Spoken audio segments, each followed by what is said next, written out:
On today's episode of Don't Do This When Buying or Selling, today I want to talk about something that happens quietly, unintentionally, and way more often than people realize. And that's hiring the very first realtor that you meet without interviewing anyone else. Now, there's nothing wrong with clicking with the first person that you talk to. Sometimes it's a great match and it works out beautifully. But buying a home or selling a home is one of the biggest financial decisions that you'll ever make. It's emotional, it's expensive, and it requires somebody who not only understands the market, but also understands you. Your goals, your communication style, your comfort level, your timeline, your budget. And here's the truth, not every agent is the right fit for every buyer or seller, and that's okay.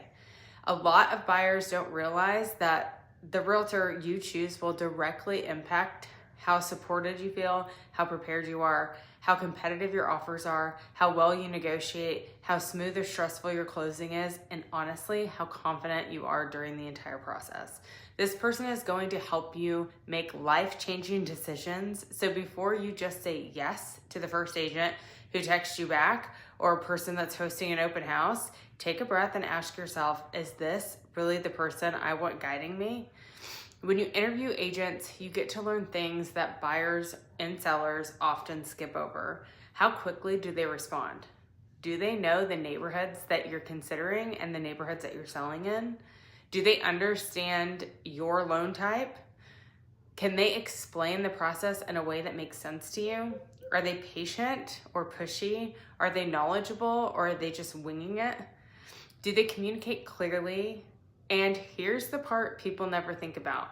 You don't just need someone who's nice. You need someone who's competent, somebody who protects you, someone who negotiates well for you, someone who anticipates problems before they happen, somebody who knows how to structure an offer that's actually going to get accepted in your price range and your market.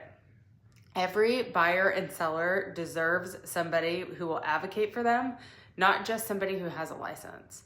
And interviewing gives you something else that's incredibly valuable: comparison. When you talk to 2 or 3 agents, you can feel the difference immediately.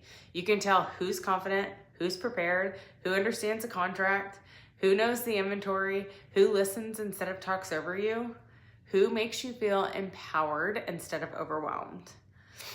You're not looking for perfection, you're looking for a good match. You're looking for a good partnership. You're looking for somebody that you trust. Once you find the person who feels right, you'll know it.